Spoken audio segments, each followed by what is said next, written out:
Hello and welcome to another episode of Shh, Don't Tell My Mom, a production of islandoftaboo.com. I am your host, Alexander Scatino, and today we are joined with Crystal Edge, a drag queen. So, Crystal Edge, could you talk into what a drag queen would be doing? Yeah. So I mean, if I want to be as simple as possible, I guess most people's kind of definition of a drag queen is like a man who dresses up like a woman. If I want to be a little bit more specific and a little bit more kind of all encompassing, a drag performer at its essence is a performer who plays with the idea of gender. So it's not specifically a man that dressed up like a woman. It can be. That's what I am. It can be the other way around. We have drag kings, um, uh, female entertainers, trans women, male entertainers, trans men. It's just anyone, any performer who steps on stage and toys with the idea of gender is a drag entertainer. Yeah. Oh, wow. So that's way more encompassing than I think of when I think of drag queen. Yeah. But I do have like friends who are women who dress like with the big hair and the whole accoutrement, like the big jewelry, that big kind of flair of what I would consider as a drag queen. Yeah, and even cisgendered women can do drag. They're called AFAB queens, assigned female at birth, who are just cis women who want to put on wigs and the costumes and the makeup. And drag is really for anybody.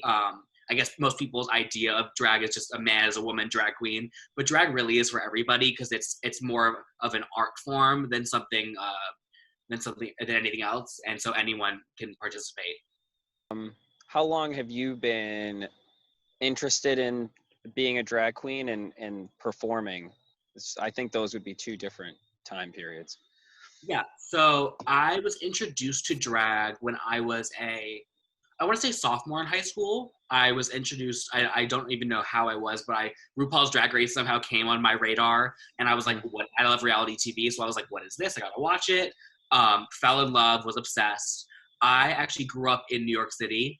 As I was kind of watching Drag Race and getting and learning more about drag and what it was, I was like, I can go out and see this. Like, it's in my backyard. Like, New York has 1,002 drag queens. So I had a fake ID. Luckily, my parents were cool and got me a fake ID for my 14th birthday, so I had one already. And so me and a few friends started going out to bars and going to shows, and I was just obsessed. And I kind of spent all of my high school being like that gay kid that just like followed the queens around. I was basically an unpaid assistant, an intern, if you will. I'd follow them around and zip up their costumes and just whatever, anything to be around them. And at the time I was like, oh, I don't want to do it. I just like being around them, whatever. And then I moved down to DC when I was 18 because I'm going to college. I was going to college down here.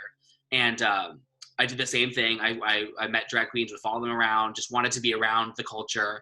And then there was a show that I went to every Monday night at a bar called Cobalt, which is no longer open. And the host of the show every Monday, who is now my drag mother, came to me the week before and was like, it's your birthday, right? I was like, yeah, it's my birthday next week. She goes, okay, perfect. Well, Angel's not in the show, so you're in it, so figure it out. And so I had that like 6 days to like get my shit together, buy a wig, buy a costume, buy makeup, buy tights.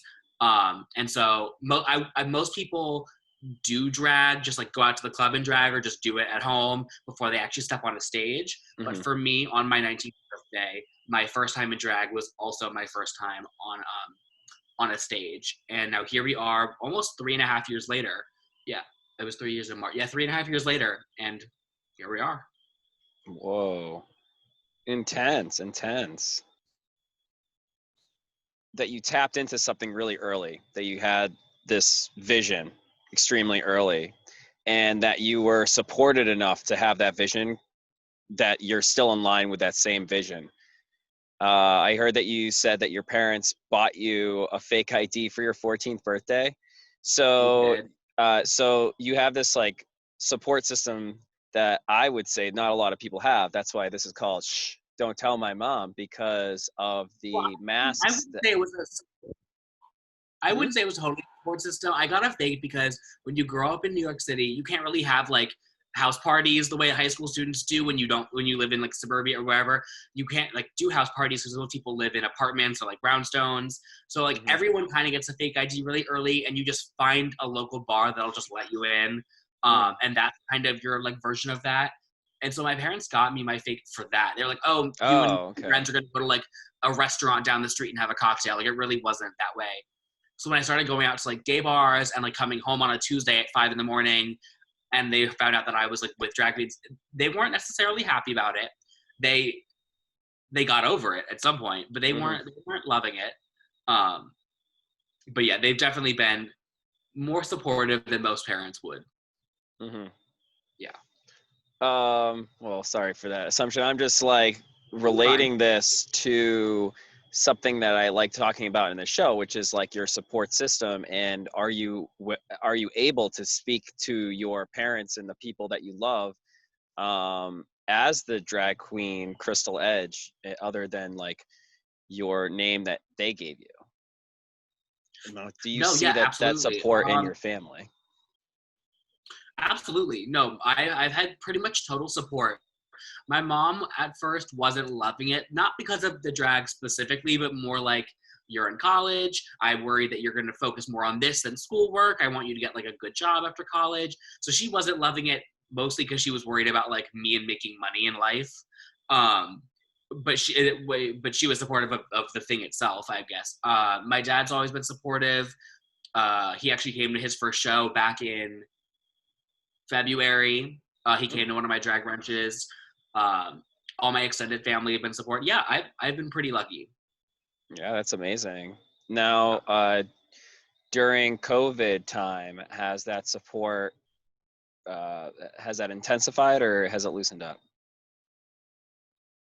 Support from my family. From your family, from your overall support system in DC.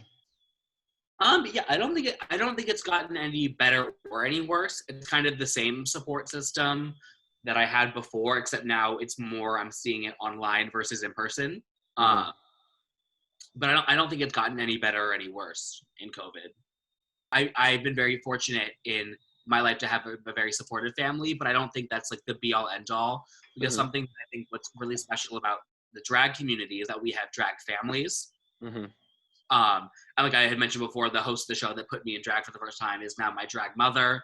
And so like, um, I have a drag mother, I have a drag grandmother, I have a literal drag sisters, and I have a aunt like who's in Vegas. Like it's a whole family, and the people that are in your drag family really are there for you. Hmm. Um, in many ways. I know in some of those cases, those people don't have actual like blood family that are supportive of them, so their drag family really is their only family. So even though I've been super super lucky, I think it's a really cool aspect of the drag world that we can have kind of our own mini families as well. Yeah, that is really cool. I was talking to someone with that is like a poly sex coach, and Okay. she gets to have the extended family of her like poly relationships that aren't based around sex but around like love and giving love to each other.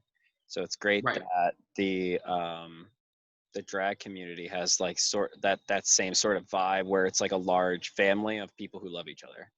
Yeah. Say Absolutely. that. Yeah. Yeah, that's really cool. And how would someone get into that scene right now? Is there a scene happening during COVID, or is there what's going on? There's no scene really happening during COVID. It's hard actually because gay bars right now, even before COVID, were kind of struggling because just with Grinder and all these kind of apps, gay men especially don't need, where they had to go to a bar before to meet somebody, Hmm. now don't really need to.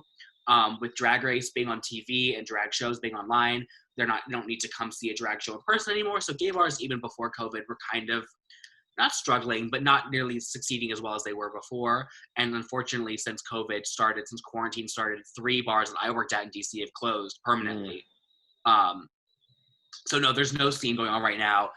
To the best of our abilities, we're kind of trying to translate any shows that we had before onto an online format.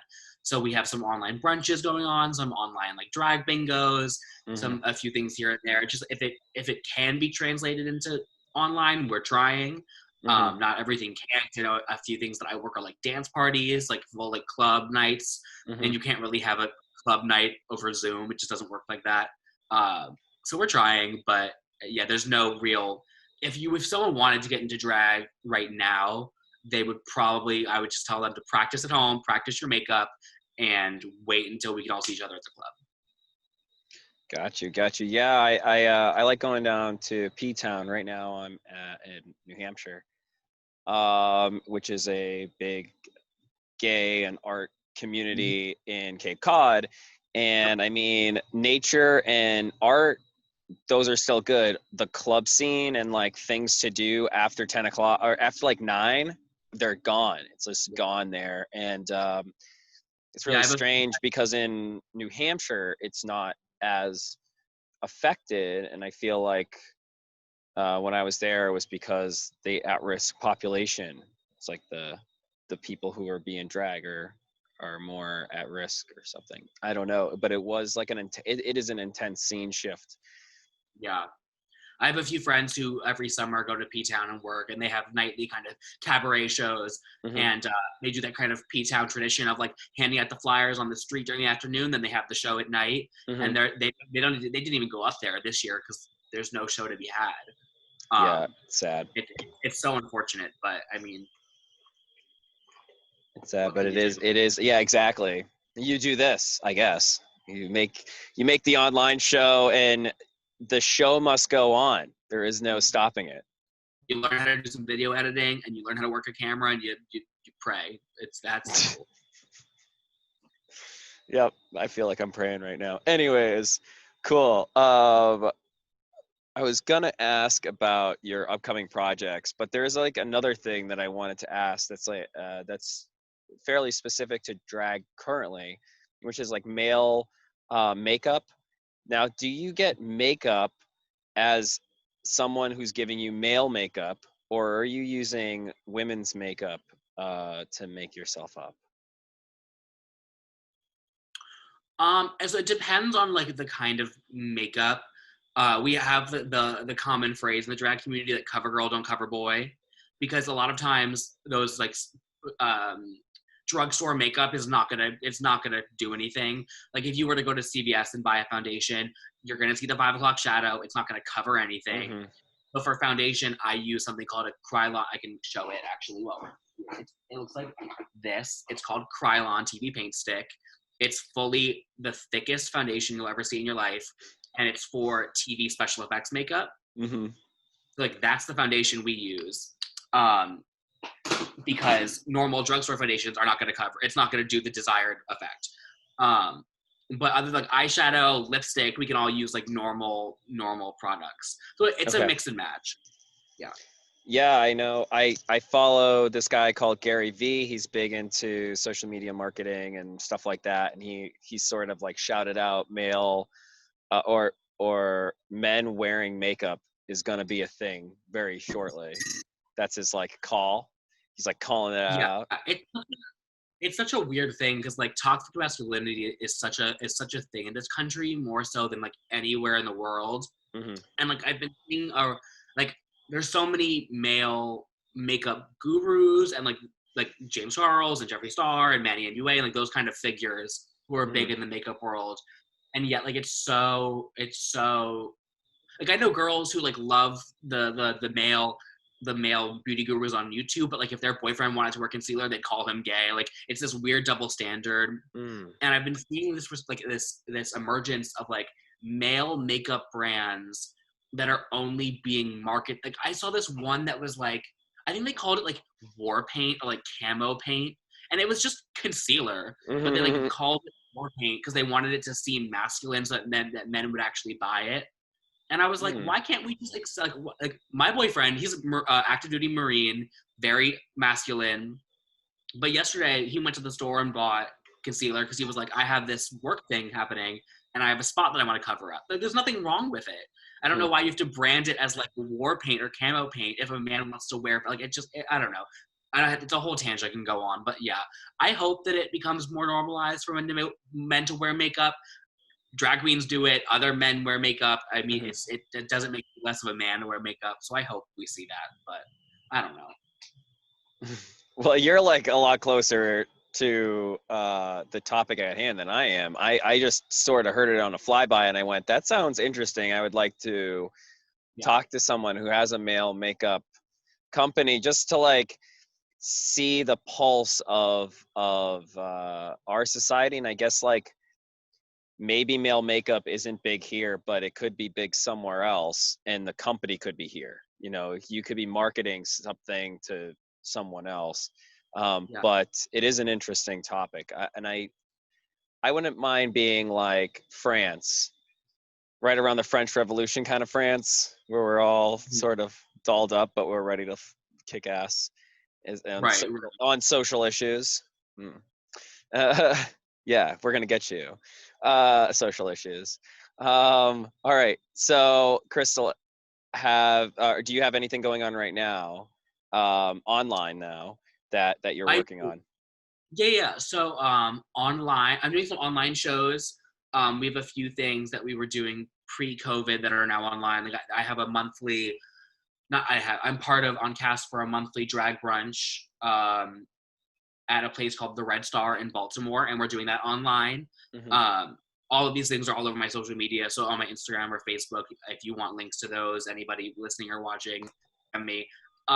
We're doing a Zoom version of that brunch every month, and I have a bi-weekly drag bingo that I've now done on Zoom. So now every other week I'm doing that on Zoom.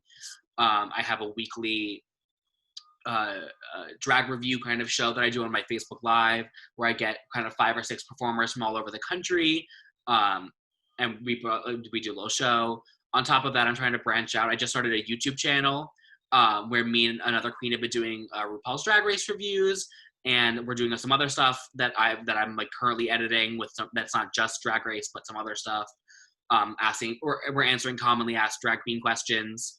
Um, YouTube, just trying to expand because online is kind of the only platform we have right now. Yeah, yeah. I was noticing that most of the things that are closed right now during COVID are entertainment, or all the things that kept us human. Yeah. You know, those aren't necessary. The necessary things are the other things. Everything else, Yeah. everything It's fun. other than entertainment.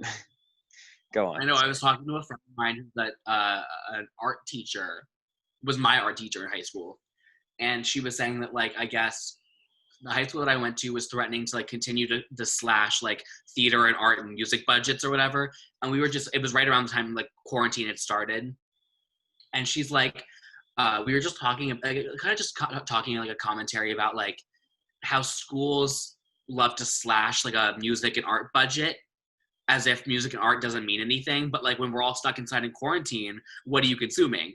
TV, movies, art, music. Like in the world, art broadly is such an important thing, and people don't give a shit about it. But that's what we have when we're stuck inside. Yeah, and it is what we get, what every human does. Like, if you're not creating, that's like a huge part of depression. It's Yeah, an obvious thing because you go to someone who's psychology or doing some sort of rehabilitating style of psychology, right? So some sort of social worker yeah, has put people through art therapy, music therapy, walking, like all these things. Be, that's therapy now because it's not the accessibility to it yeah, is uh, is going away in your own personal life. yeah, And COVID, I think, highlighted that because the people who aren't artists who are continuously working right now, selling insurance and booking whatever and moving yeah, money around, like those people are still working and slowly going more and more insane, yeah. while like artists are still trying to create things and like keeping that like sanity, I think. Anyways. And I feel bad because like, I have so many friends that work on Broadway, and Oh. like that's real. Broadway artists are paid fucking dust to begin with, but now they've announced that Broadway is not opening until at least 2021, and they don't get paid unless they step on stage. Unless there's people in those seats in those theaters, these Mhm. artists are getting paid. And I feel so bad for them because what kind of backup plan would you have for that? And now I've been told that they're suggesting like putting these plays online the same way they did with Hamilton on Disney Plus. And it's like, okay, great, but are you going to get paid for that? Because I'm not putting on a whole production for you to film if I'm not getting paid for it. I feel so bad for the predicament like Broadway artists are in. Yeah. Yeah. Yeah. Like sometimes for this, I'm glad I wasn't as established as I could have been, because I could have definitely lost a lot more. I didn't have a lot to lose in the beginning, so I still feel all right. Right. But yeah, I was just I do couples dancing and private show stuff. Right. And then that was like hitting right when COVID hit. I was like, all my first gigs just started dropping, and it was like Oh, yeah. Oh yeah. all gone. It was anxiety inducing when like COVID was first coming around, and we weren't really sure, like, are we gonna be, is quarantine happening, how long is it gonna last, we weren't really sure. And I was watching just like my calendar full of private gigs and actual gigs just delete. I was like, oh my god. Like in early April, I was being flown to Montreal to perform at some girl's bachelorette party, and I was so excited. It was my first time being flown out of the country for a gig. I was like, oh, look at me, I'm famous. All going, yeah, that's not happening. And I was like, god damn it. Yeah, just watching the gigs just get deleted off my calendar was very upsetting. Yeah. Oh, and now, but now we're here, and that's a strange thing that you and I can continuously go. Do you have like any sort of like philosophy or personal philosophy that allows you to, like, when things are going down, that you can step on, that you can rely on to be there for you, like some sort of personal mantra or philosophy? Ooh, I don't know.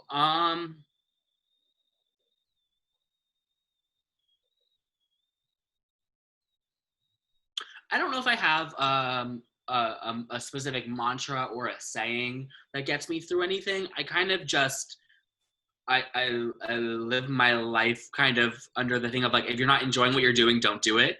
Mm-hmm. And so like, I know this month I've taken a huge break off doing any drag content because I wasn't enjoying doing it online. It's not like, I was talking to someone who's a fan of drag a few days ago, and they were like, why aren't the queens don't seem like they're enjoying doing these online shows? And I was like, because we're not. Like, half the joy of doing drag is interacting with an audience. And when Yeah, you're yeah. doing a number on your iPhone, it's not fun. And then you have to edit it yourself and put it online. And half the time it's going to get taken down because the music is copywritten because we're not singing our own music. Like, it's just not a fun experience. And so I've stopped doing online drag content for just this month because I'm like, I'm over it. Or for the month of July, which ends like tomorrow. But Mm-hmm. yeah, so I get to kind of live my life just not like,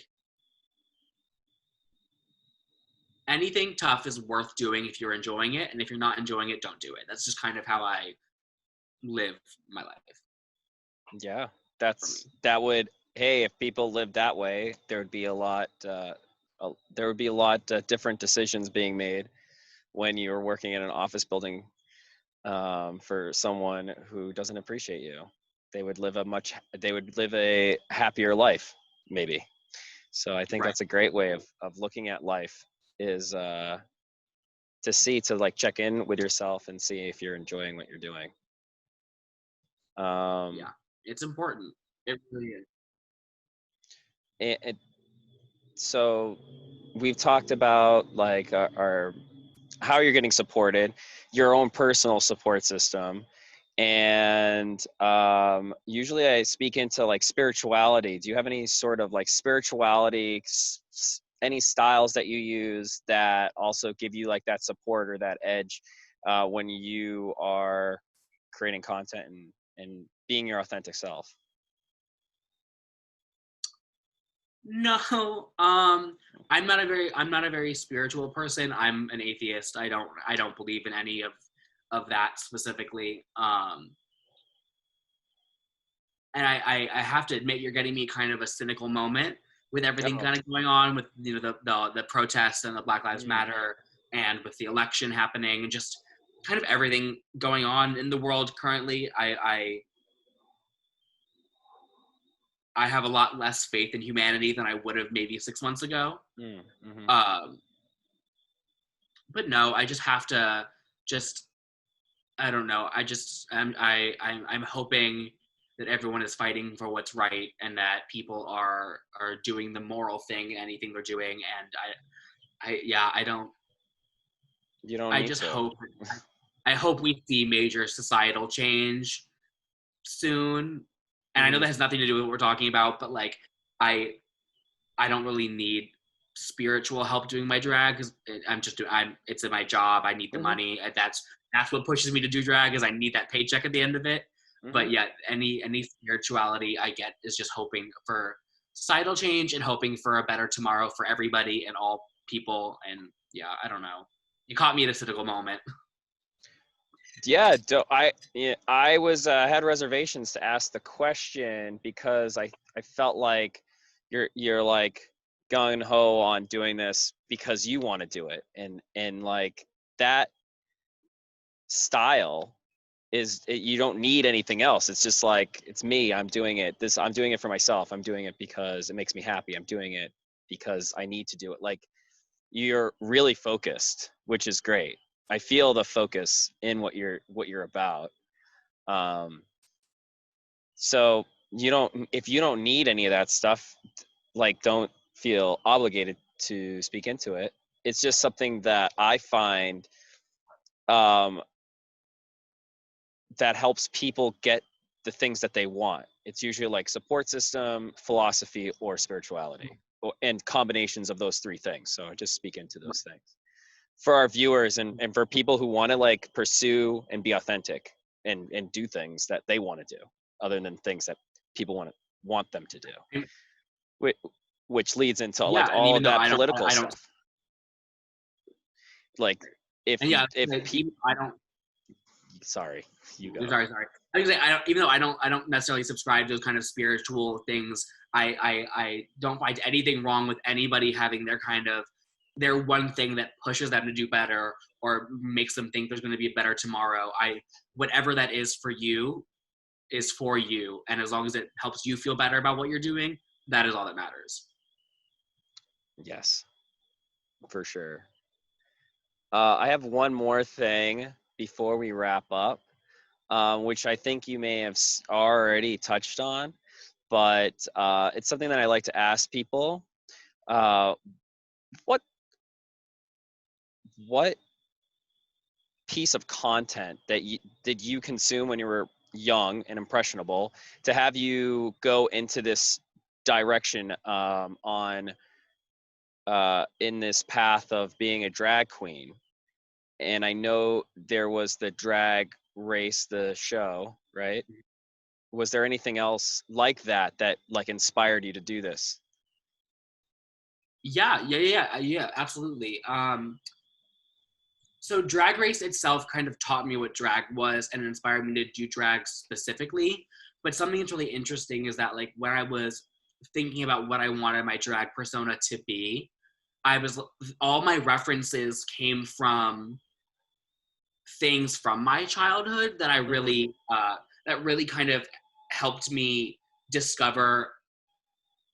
It was a kind of like my gateway to femininity and kind of these really strong kind of badass female role models that kind of molded how I acted um throughout my life. Like I like just some of them like I remember as a kid watching Grease and like that character Rizzo, like that badass kind of I'm gonna do whatever the fuck I want kind of Mm-hmm. attitude like stuck with me through like life. I remember when I was a kid, um, my dad and my brother would watch WWE Mm-hmm. and I would watch the divas because I was like, they're cool, like they're fucking badass bitches who like can hang with all these tough men. Like I love this. Um, or like when I was in high school, I'd watch Glee. I don't know if you watch Glee, but like A little bit. the Santana Lopez character, who was kind of just this like badass, snarky cheerleader, who I like realized later in life I almost molded my personality after in high school because I Mm-hmm. thought if I was like that kind of snarky, bitchy personality, it would keep me from being bullied, and it Mm-hmm. worked. I mean, maybe it would have worked. I wouldn't have been bullied either way, but like I realized when crafting this drag persona that like all of these kind of badass female personas really really crafted the way that I've lived my life as a whole. Hmm. Um, so yeah, just kind of just yeah, things like that. That's awesome. I think that a lot of people in our culture use content to tell them like this sexual orientation, or they're like sort of becoming a man or a woman, or that transition between being a child and being an adult in our culture is done by artists.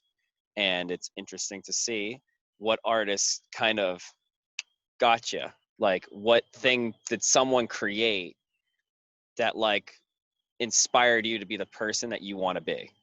Right, Which, right.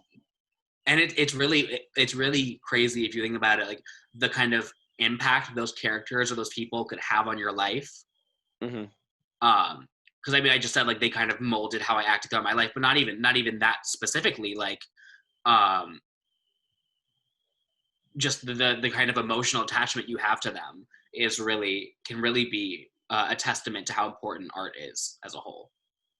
yeah, yeah, it does make you think we should be putting more money into art and giving and paying our artists and like crafting that, because I think that that is something that America cannot afford to lose, is the bravery and authenticity of our artists. Yeah. Do you have any final words before we wrap up the show? I any final words to anyone watching or listening? Yeah, Just be true to yourself, and um, I yeah I that's kind of just be true to yourself. Whatever that truth is, there will be someone that loves that about you, and if there are people around you who don't love that about you, get away from them because you don't need that in your life. that That's is it. that is right. Those are great words of wisdom. Thank you so much, Crystal Edge, for being on the show. My name, once again, is Alexander Scatino. I am the director of the islandoftaboo.com. I am the host of Shh, Don't Tell My Mom. Please like, share, and subscribe. And I hope you guys have a fun day. See you later.